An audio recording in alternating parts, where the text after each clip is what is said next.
What's going on, ladies and gentlemen? My name is Matthew Putterman. I'm here with Life for a Prize Fighter. I'm joined by my good friend Eli today. He's the creator of Jehu Media on YouTube here. He makes some of the dopest highlight videos for fighters out there. I'll make sure to put a link in the bio so you guys can check his videos out. Make sure you go like and subscribe to him as well.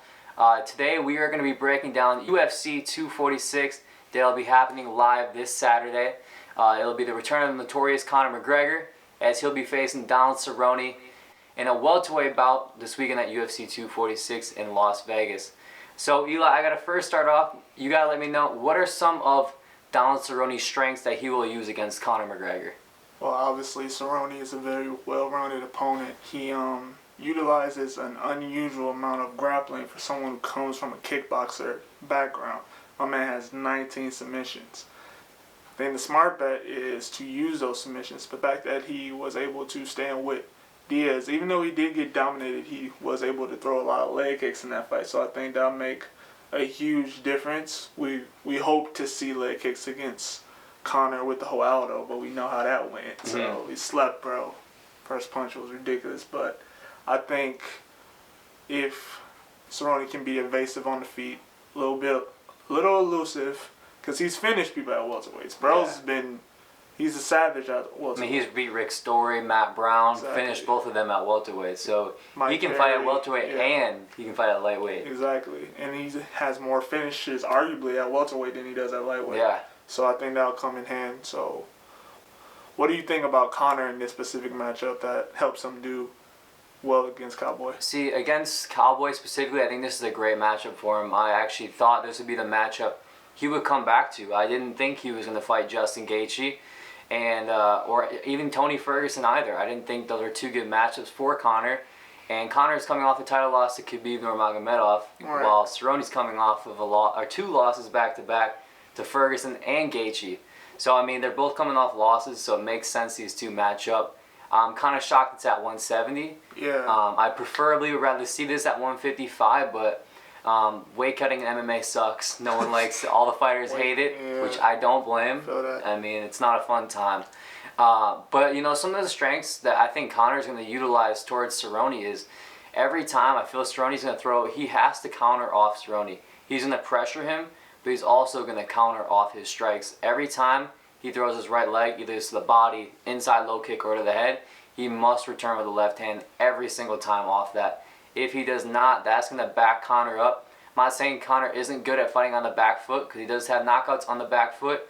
Conor's more of a pressure fighter where he's able to counter off the kicks. Right. And that's going to utilize his punches, which, I mean, Conor has some of the best boxing in MMA. I mean, he went 10 rounds with Floyd Mayweather. But at the most than any other opponent ever. Exactly. More than Pacquiao. He landed more significant strikes than Manny Pacquiao, which is insane and to think. And Canelo, compared to an MMA fighter to a boxer. It's a crazy game how MMA is. But I think, Conor's going to have, every time Cerrone kicks, either the body, head, or the leg, he must throw the left hand straight off the bat every time he kicks. I do think Donald is going to trying to clinch with Conor to wear him down. Obviously, this is a 5-round fight, so he wants to wear Conor down like Nate did in the first fight. And a little bit in the second fight as well, too. He had some issues with Nate. So I think that will be a big strength for Conor to use that as well. And he must counter and he must pressure Donald Cerrone, because, of course, Donald Cerrone is a slow starter. It's just that's as it is. Like Rafa Dos Anjos was, as you saw in the first fight, just literally went towards him after he hit him with one body kick. That's when he decided to go on the attack and finish him. So, you know, that's how I see some of the strengths of him. But what are some of Donald Cerrone's weaknesses? Well, like you just said, he's a slow starter. Yeah. So he's a slow starter. He can get wild. Sometimes we've seen him fight technical, like against the Rick Story fight. That was a very technical fight. But the issue with that is with the Matt Brown fight, someone who can stand with him, that's going to be an issue. We've seen it with, he's been in trouble against him, Edson Barbosa had him in trouble. Now Donald was able to counter and make up for that. But the issue is he starts so slow that a lot of people get rounds off of him. Like in the Eddie Alvarez fight, we thought Eddie was finna get a title shot in that first round. because of the slow starting. Besides the slow starting, if he gets caught, I don't know what's gonna happen. I honestly, I'm not saying like if he gets caught like by I don't know what's a good okay, Edwards toyed with him, right? Leon Edwards toyed with him. But if he gets caught by Conor, will he endure that barrage? That's my thing. That's the issue. Because we saw how explosively Pettis just put him away. I mean, my guy did some ninja-ish and put my dude away. I was like, whoa, like, that's uncalled for, man. Like, that's the thing. He was doing straight-up capoeira. Like, he's from Gouda Chiba now. Yeah. My bro went in. So, I think the slow starting, I can see that being the biggest issue. And he's not as chinny as most. Like, he's not as chinny as a rock holder. With the Gaethje fight, Gaethje rushed him, but that's also a tribute to the slow starting. Exactly. So, I think he's got to be, if I'm him, I'm shooting that double leg like a mug. I'm coming in hot. He cannot assess the situation with someone who's arguably one of the most technical boxers in MMA. That's what I'm saying. And the one thing is Donald fighting southpaws that's one of his biggest flaws is fighting southpaws. Exactly. Those Sanjos, McGregor, I feel is going to give him a lot of problems. Nate Diaz, Cowboy doesn't do well against southpaws that have good hands, that are great boxers. As we saw in the Nate Diaz fight, he literally got pieced up on the feet a lot. So I think that Conor's a completely different striker than Nate Diaz. Nate Diaz is more volume striker, but Conor likes to counter off a lot of strikes, and if Donald throws kicks, you already know the left hand is going to be there pretty much every single time off the kicks. And I think that's going to be a huge problem for Donald Cerrone this weekend.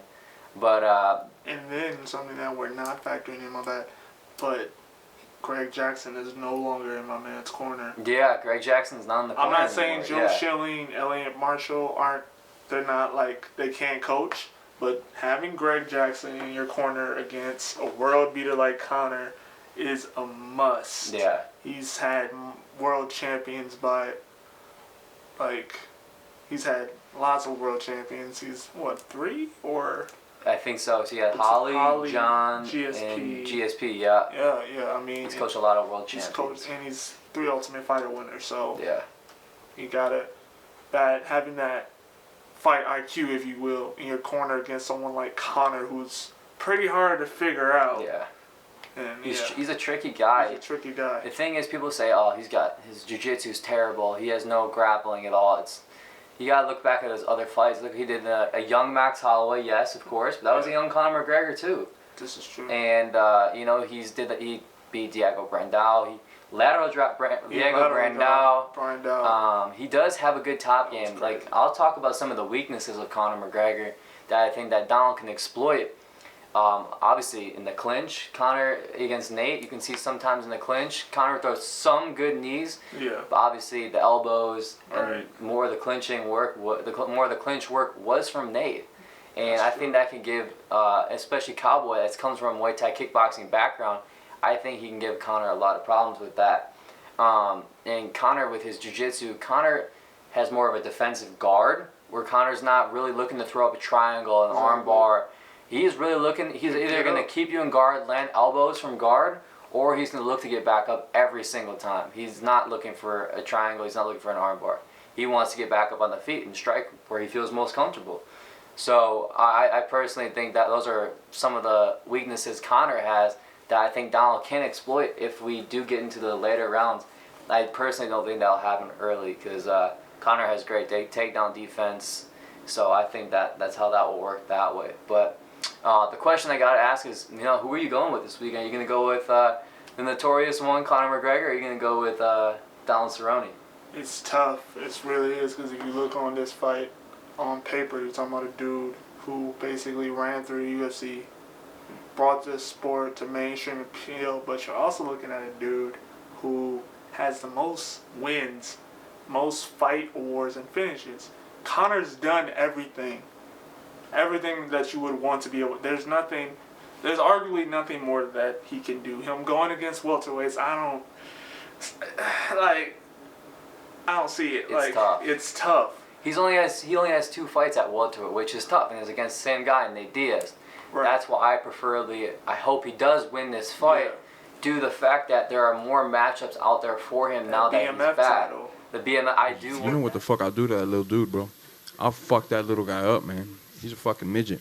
Dana White, president of this motherfucking company, said I'm too much man for him. That's the fight. I'd rather see him fight Jorge Masvidal than Khabib again. Yeah, that is honestly a definite fight that needs to happen. Yeah. If he does beat Cerrone this weekend, that's a huge fight. Yeah. I mean, the pay-per-view numbers would be insane. It's essentially what Khabib and Conor did the first time. Exactly. So, I mean, you don't know what that. Any fight that Conor does is going to be insane. Conor's talking about fighting all of these people. I'm gonna fight Pacquiao. I'm gonna fight Floyd again. I'm gonna fight Usman. Yeah. No, bro, you finna get this money. Is what you finna do, it's bro. It's all about the money. Let's just keep it spade to spade. But as far as my prediction, it's tough because Conor's never finished at welterweight. Cerrone's finished. Everybody has. So on paper, you see this fight as Conor knocking him out, just honestly. But Cerrone's never been a champion. So arguably Cerrone's more hungry. And you don't screw with the hungry people. The hungry people will rob you and kill you out front. I'm not messing with. I'm just my bad. I'm sorry. I honestly can't make a prediction. I will say this. I can see Conor knocking him out in the second round. I could see that. But then I could also see it going. I'm just gonna say I could see this mug going to a draw, just straight up, or a decision. I could see it going to a split decision to McGregor. I either say draw or split decision, but I wouldn't be surprised either if Cowboy gets knocked out. That's all I'm saying. See, I feel Conor McGregor doesn't get enough credit for, especially his Conor does very well the first 2 rounds. Conor is he's probably pound for pound the best fighter in the first 2 rounds. But anywhere after that, it's kind of tough. It's kind of tough. But the thing is, I don't think Conor McGregor gets enough. People don't give him enough credit, especially against him fighting Nate Diaz the second time. Yes, the 3rd round he pretty much he was worn out the 3rd round, but then came back on a second win, 4th round, 5th round, was able to do well and get a majority decision over Nate Diaz. So the thing is, Conor could win a 5-round decision against Cerrone. Do I think that will happen? Is this fight 5 rounds? This fight is 5 rounds. Main event. So I don't feel. I do not feel that. I think that Conor can definitely win a decision versus him in 5 rounds. But I honestly think that Conor McGregor gets it done within the first 2 rounds here. I just think he's gonna be able to counter off the kicks every time. Donald is a very slow starter, as you've seen in the past. He's a southpaw. Conor has probably the best boxing in the lightweight division. Obviously, this fight's at welterweight, so we'll talk just at lightweight. But I think that Conor McGregor gets it done by early second round TKO, if not early 1st round. I would not be shocked either. So I'll keep it my prediction between the first 2 rounds for Conor. Anything after that, it can be up in the air. Oh man, it's laying out. It can be definitely up in the air because all of Conor's losses are by obviously submission. Exactly. And Donald Cerrone has, what did you say earlier, 19 submissions? 19 submissions. So I mean, it's up for the grabbing, but I predict that Conor McGregor gets it done within the first 2 rounds here. But I appreciate you guys tuning in today. Shout out to my man Eli again. I appreciate it. No problem. Make sure you guys check it out on his channel too. His is under Jehu Media. He makes some of the dopest highlight videos on YouTube for fighters. So make sure you check that out. And of course, subscribe to my channel too. Again, it's Life for a Prize Fighter. Eli helps me out with the editing a lot with that, so I do appreciate you for that. So make sure you guys let me know in the comments below who you guys got. You got McGregor or you got Cerrone. This is Matthew Putterman signing out with Life for a Prize Fighter. Tune in next time. We'll see you guys soon and stay blessed.